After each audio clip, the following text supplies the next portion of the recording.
Today we will be reading the Breman Town Musicians from the book Household Stories by the Brothers Grimm. This book was written by Jacob and Wilhelm Grimm in German in 1886. This 1963 edition was translated by Lucy Crane, illustrated by Walter Crane, and published by Dover Publications Incorporated in New York. Let's begin. The Breman Town Musicians. There was once an ass whose master had made him carry sticks to the mill for many a long year, but whose strength began at last to fail, so that each day as it came found him less capable of work. Then his master began to think of turning him out, but the ass, guessing that something was in the wind that boded him no good, ran away, taking the road to Bremen, for there he thought he might get an engagement as town musician.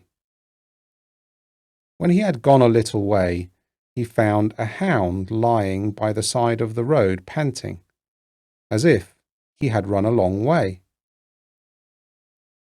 "Now, hold fast! What are you so out of breath about?" said the ass. "Oh dear," said the dog. "Now I am old, I get weaker every day, and can do no good in the hunt. So, as my master was going to have me killed, I have made my escape. But now, how am I going to gain a living?" "I will tell you what," said the ass.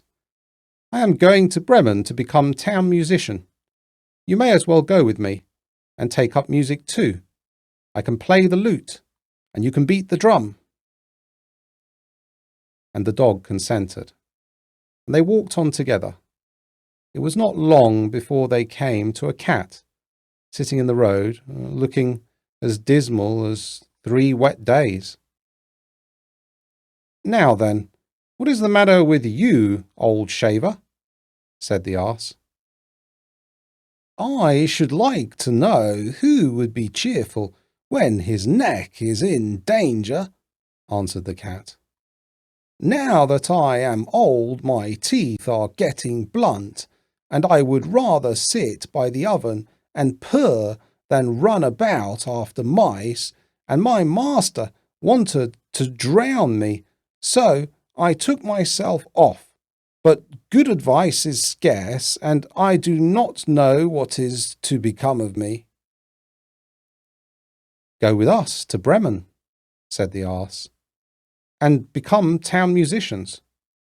You understand serenading." The cat thought well of the idea and went with them accordingly. After that, the 3 travellers passed by a yard, and a cock was perched on the gate, crowing with all his might. "Your cries are enough to pierce bone and marrow," said the ass. "What is the matter?" "I have foretold good weather for Lady Day, so that all the shirts may be washed and dried, and now on Sunday morning company is coming, and the mistress has told the cook that I must be made into soup, and this evening my neck is to be wrung, so that I am crowing with all my might while I can." "You had much better go with us, Chanticleer," said the ass. "We are going to Bremen. At any rate, that will be better than dying. You have a powerful voice, and when we are all performing together, it will have a very good effect." So the cock consented, and they went on all 4 together. But Bremen was too far off to be reached in one day, and towards evening they came to a wood, where they determined to pass the night. The ass and the dog lay down under a large tree. The cat got up among the branches, and the cock flew up to the top, as that was the safest place for him. Before he went to sleep, he looked all around him to the 4 points of the compass, and perceived in the distance a little light shining, and he called out to his companions that there must be a house not far off, as he could see a light. So the ass said, "We had better get up and go there, for these are uncomfortable quarters." The dog began to fancy a few bones, not quite bare, would do him good. And they all set off in the direction of the light, and it grew larger and brighter, until at last it led them to a robber's house, all lighted up. The ass, being the biggest, went up to the window and looked in. "Well, what do you see?" asked the dog. "What do I see?" answered the ass. "Here is a table set out with splendid eatables and drinkables, and robbers sitting at it and making themselves very comfortable." "That would just suit us," said the cock.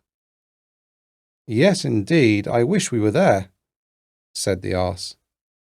Then they consulted together how it should be arranged so as to get the robbers out of the house, and at last they hit on a plan. The ass was to place his 4 feet on the windowsill. The dog was to get on the ass's back, the cat on the top of the dog, and lastly, the cock was to fly up and perch on the cat's head.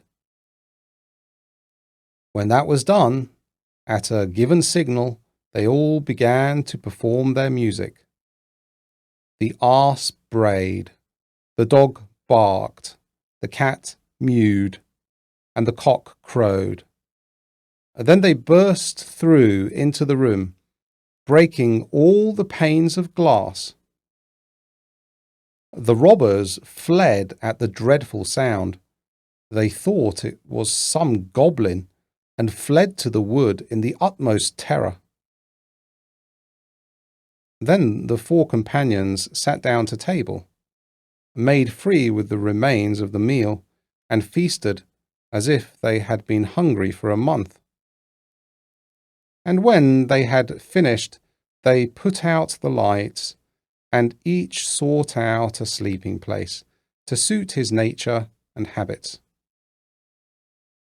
The ass laid himself down outside the dunghill, the dog behind the door, the cat on the hearth by the warm ashes, and the cock settled himself in the cockloft.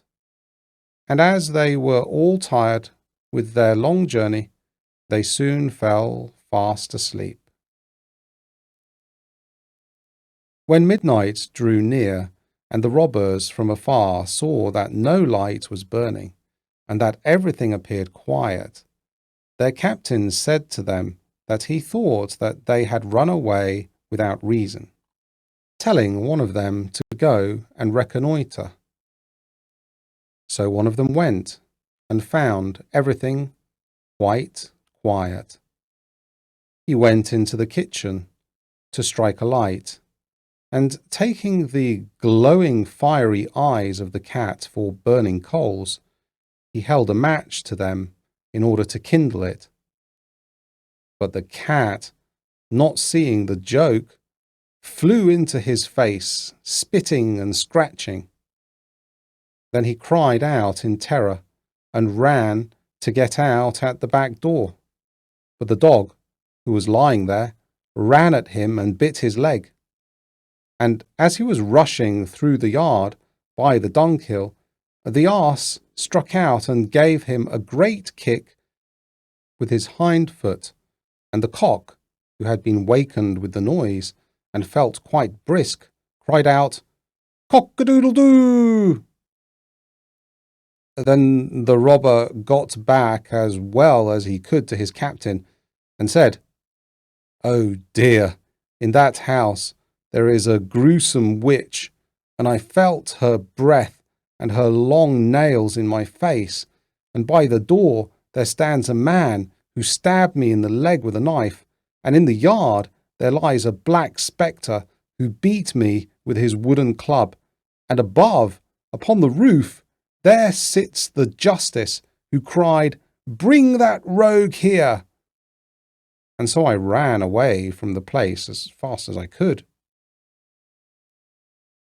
From that time forward, the robbers never ventured to that house, and the 4 Breman Town Musicians found themselves so well off where they were that there they stayed.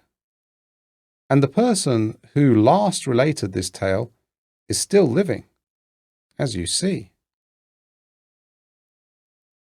The end.